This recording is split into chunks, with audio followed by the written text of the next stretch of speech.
All right, so today we're going to do a little bit of rounding decimals. This is lesson 8 of module 1, page 127. Put your name and period on it.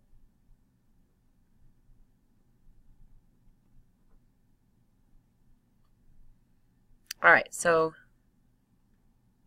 we're going to look at these directions. It says, write the decomposition that helps you. That was the thing with all the boxes, and we did not do that. So we are going to start our directions with the word round. Round to the given place value. Draw number lines to explain your thinking. Circle the rounded value on each number line. So they want us to round 43 and 586 thousandths to the nearest tenth, hundredth, and 1. So first we're going to make 3 number lines. If you feel like you don't have enough room here, you can do it in your math notebook instead.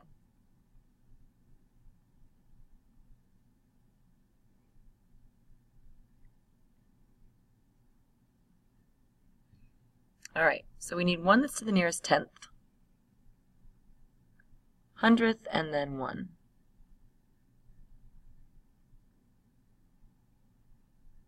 Okay, and I am actually going to go ahead and do it on a bigger piece of paper.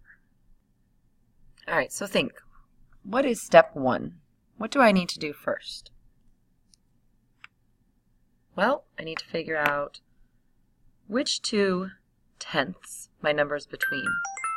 So I need the low and the high. So find the tenths. Your low is what you already have.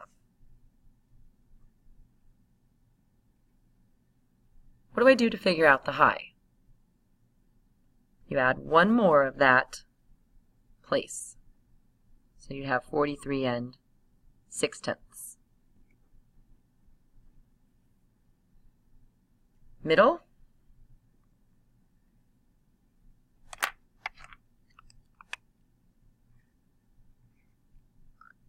What's halfway between 43 and 50 hundredths and 43 and 60 hundredths?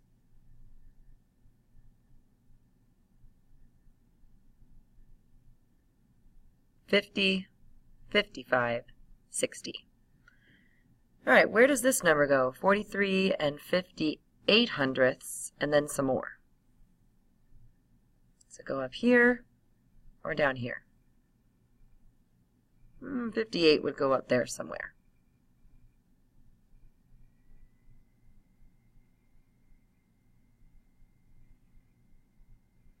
All right, so what's it closest to? That number right there. But remember, for our answer, we want to get the 0 out of there.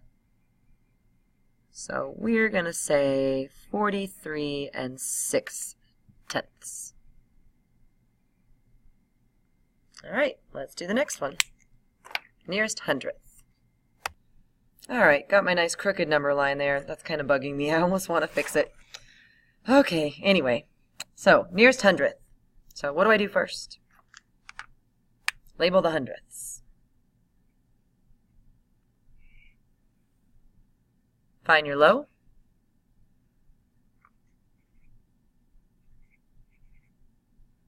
My number somewhere between 43 and 58 hundredths, and then add one more, 43 and 59 hundredths. Okay, to figure out the middle, what do I do? Well, I either rewrite what I have down for the low and add a 5, or I can add zeros to help me think about it. What's halfway between 580 and 590? 585. But don't forget to keep your 43 ones. Okay, it can't just be 585. All right, now, where does our number fall on our number line?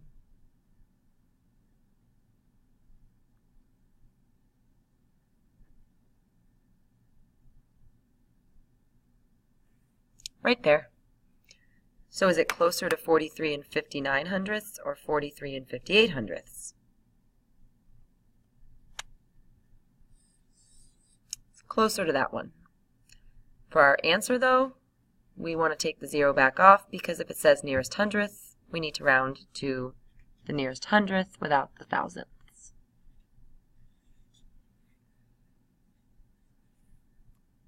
So that's my final answer.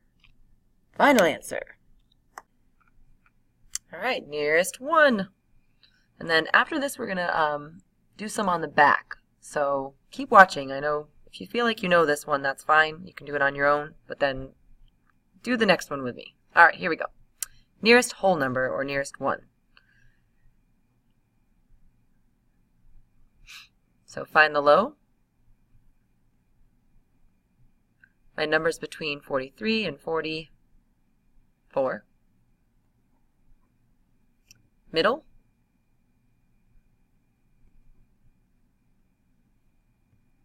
Okay, where would our number go?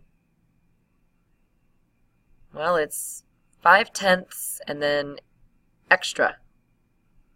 So if there's extra, it's got to be bigger, right? So is it going to go down here?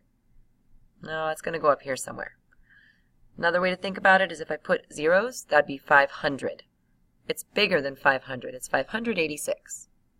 So it's got to go up here somewhere.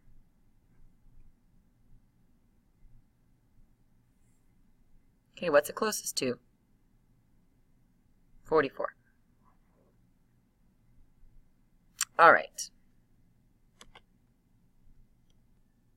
All right, so go ahead and try B on your own, but let's not do that many. Let's just do the 10th and the hundredths.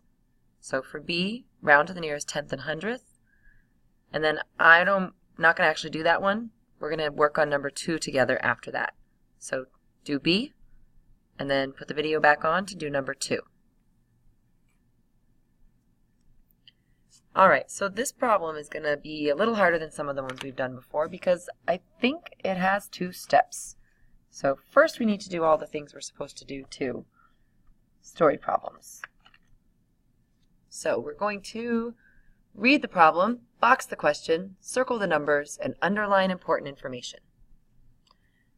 A trip from New York City to Seattle is about 2,852.1 miles. A family wants to make the drive in 10 days, driving the same number of miles each day. About how many miles will they drive each day? Round your answer to the nearest tenth. Okay, read that to yourself again and underline important information and box the question. All right, so after we do that, what we need to do is ask ourselves, can I draw something? So could we draw something? Well, yeah, we're going from New York City to Seattle, Washington. So I could put New York City on here, and I know Washington State is this way. So I can also put Washington on here. And we're going to drive in a car from New York to Seattle. So we're going to get in our car and we're going to go from here to there. That distance is 2,852 and 1/10 miles. So I kind of drew a trip we're going to take. Maybe I can draw a car. Okay. Then I want to see if I can label anything. So I did. I have New York City to Washington and I labeled the number. Okay, what do I do now? Well, I should probably reread the question to see what to do. This trip is going to be a total of this many miles. A family wants to drive in 10 days, driving the same number of miles in each day. How many miles will they drive each day? So what would we want to do to this amount of space? Well, we want to cut it or break it apart into 10 days. So I want to have 10 different days. I'm thinking I could do this on a tape diagram. What kind of math do you think we're going to have to do? We want to know how much they'll drive each day. Well, if we take the total and split it up into 10 days, we would use division to take a total and break it up into equal groups. So let's make a tape diagram to show that too.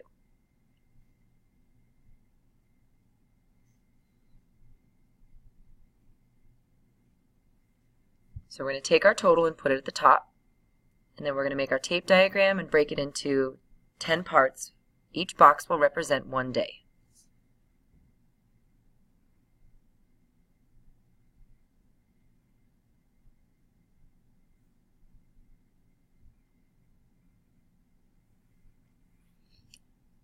About how many miles will they drive each day? So we need to do this number divided by 10 to figure out the answer. So let's write an equation.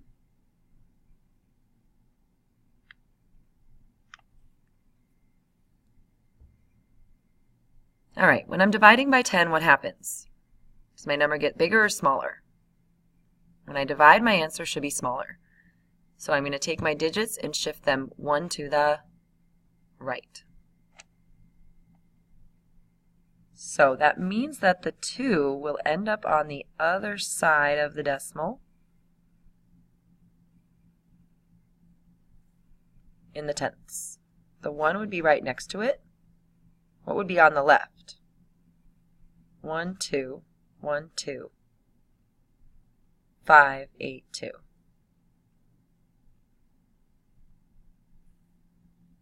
And then let's think about it. I had 2,000. My 2 ended up in the hundreds. If I needed to use a place value chart, I could. The 2 shifted from the thousands into the hundreds. I should have shifted it actually. All right, so that's how much they would go each day.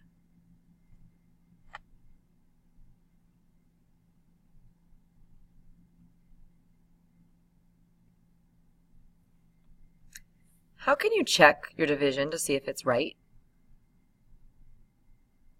Well, you do the opposite of it. You take the answer and multiply it to see if you get the total you started with.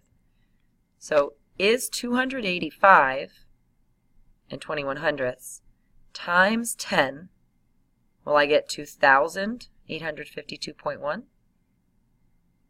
Yes, because the 200 times 10 shifts the 2 into the thousands. All right, now, am I done? No, I'm not. It says about how many miles. They want us to round it to the nearest tenth. So now we need to round this to the nearest tenth and write a sentence. So try that on your own and then check back. All right, so that would round to 285 and 2/10 miles each day. Okay, I'm going to do one on the back with whatever time I have. Okay, so pause the video to go ahead and read this to yourself a couple of times. See if you can figure out what they want us to do. All right, here we go. A decimal number has 2 digits to the right of the decimal point. So for example, 218.42 has 2 digits to the right of the decimal point. If we round it, which is referring back to this number they're talking about, if we round our number to the nearest tenth, the result, or answer, is 18.6. What is the maximum possible value that that number could have? So they want to know what number could be the biggest number we could have that's got a 2-digit number to the right that would end up rounding down to 18.6. So, let's think. When would it round down to 18.6? Well, if it was less than halfway. So if we put the midpoint on here, if you add the zeros in, the midpoint would be 18.65. So what would be the number right below 18.65 that would round down to 18.6? That's the question.